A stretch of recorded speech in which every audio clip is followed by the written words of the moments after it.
Hello guys, कैसे हैं? उम्मीद करते हैं अच्छे होंगे। मैं Satish Kumar Singh A to Z financial ज्ञान में आपका स्वागत करते हैं एक नए टॉपिक के साथ में, जो कि टॉपिक का नाम है how to increase allotment chances in any IPO। बहुत दिन से मैं वीडियो नहीं बना पा रहा था क्योंकि मैं आउट ऑफ स्टेशन था, इसके चलते आप लोग के सामने में नहीं आ पा रहा था।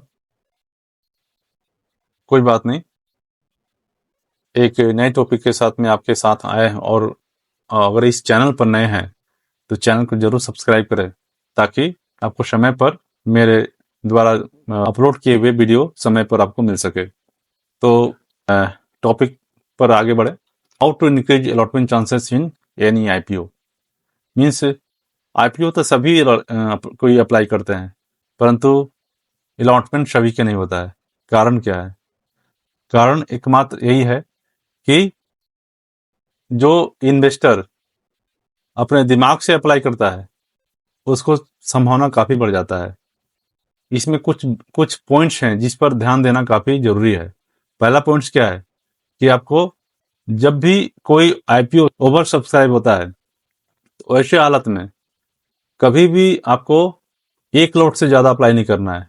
हमेशा प्रेफर करना है कि एक ही लॉट के लिए अप्लाई करें, क्योंकि आपको ओवर सब्सक्राइब हो जाएगा। सेबी गाइडलाइंस के अनुसार से अगर ओवर सब्सक्राइब कोई भी IPO होता है तो ऐसे हालत में प्रत्येक रिटेलर को प्रेफरेंस देना है कि एक एक लॉट कम से कम दिया जाए। तो ऐसे हालत में आप एक लॉट से ज्यादा के लिए अप्लाई भी करते भी हैं तो आपका पैसा ब्लॉक हो जाएगा, तो आपको कोई फायदा नहीं होगा। इसलिए सिंगल लॉट अप्लाई करें। इससे क्या होगा, आपका एप्लीकेशन भी लग जाएगा, आपका कम कम पूंजी भी ब्लॉक होगा। दूसरा चीज है कि आपको कैटेगरी वाइज सब्सक्रिप्शन लेवल को भी चेक करना है time to time. Means 3 days के लिए ओपनिंग किया जाता है। उस 3 डेज के ओपनिंग पीरियड में आपको यह देखना है कि किस कैटेगरी में सबसे कम सब्सक्राइब हुआ है। जिसमें सबसे कम सब्सक्राइब हुआ है उसी में आपको अप्लाई करना है। उससे क्या होगा कि आपको अलॉटमेंट चांसेस काफी बढ़ जाएगा। जैसे फॉर एग्जांपल्स, आपको रिटेल कैटेगरी में कोई IPO 10 गुना सब्सक्राइब हुआ है और HNI कैटेगरी में आपको 2 टाइम सब्सक्राइब हुआ मात्र, तो ऐसे हालत में HNI कैटेगरी में आप अप्लाई करें। इससे आपको अलॉटमेंट चांसेस काफी बढ़ जाएगा। तीसरा चीज है apply various applications using different PAN. Means एक व्यक्ति का एक ही पेन होता है।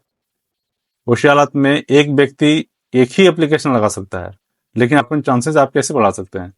उसका एक ही रास्ता है, आप अपने फैमिली मेंबर के नाम पर डीमेट अकाउंट ओपन करें और प्रत्येक मेंबर्स से ईच एप्लीकेशन अप्लाई कर दें। उससे क्या होगा कि आपका अलॉटमेंट चांसेस काफी बढ़ जाएगा। बहुत से सब्सक्राइबर गलती करते हैं कि वो एक ही पेन से 4-5 एप्लीकेशन लगा देते हैं। एक जीरोधा में उनके डीमेट है तो उनसे लगा दिए, एक ग्रो में अपमेट अकाउंट है उनसे लगा दिए, एक एंजल वन में है तो उनसे लगा दिए। तो ये गलती आपको कभी नहीं करना है। ये गलती कीजिएगा तो कभी आपको IPO नहीं मिलेगा। तीसरा चीज है select cut off price. Only आपको कट ऑफ प्राइस ही सिलेक्ट करना है, क्योंकि जब भी कोई IPO ओवर सब्सक्राइब होता है वैसे हालात में कट ऑफ प्राइस पर जो इन्वेस्टर अप्लाई किया है उसी को ही अलॉटमेंट मिलने का संभावना रहता है। Avoid last minute moment. Means last minute moment में आपको अप्लाई नहीं करना है। लास्ट मोमेंट में हमेशा नहीं अप्लाई करना है, ताकि आपको ये मतलब कि मिस नहीं हो सके या टेक्निकल कारण से रिजेक्ट ना हो, यह ध्यान में हमेशा रखना है। पांचवा पॉइंट है prevent technical rejections. Technical rejection ना हो इसको भी ध्यान रखना है। मीन्स सेम पेन से आपको अप्लाई नहीं करना है। Means multiple application same PAN से नहीं लगाना है। इसके बाद इनकरेक्ट इंफॉर्मेशन नहीं देना है जब भी आप अप्लाई कर रहे हैं। तो इसको इनसफिशिएंट फंड नहीं होना चाहिए। ये सब 3-4 पॉइंट ध्यान दें ताकि आपका एप्लीकेशन रिजेक्ट ना हो। Invest shares in parent company. बहुत सारे IPO ऐसे होते हैं जिसका पेरेंट्स कंपनी ऑलरेडी मार्केट में लिस्ट होते हैं। वैसे हालत में वो सब्सिडरी कंपनी आपको शेयर होल्डर्स कोटा में भी लगाने का ऑप्शन देता है, तो इसका फायदा भी इन्वेस्टर को लेना चाहिए। इससे अलॉटमेंट चांसेस काफी बढ़ जाता है, क्योंकि शेयर होल्डर्स कोटा में सभी व्यक्ति आईपीओ को नहीं लगा सकते हैं।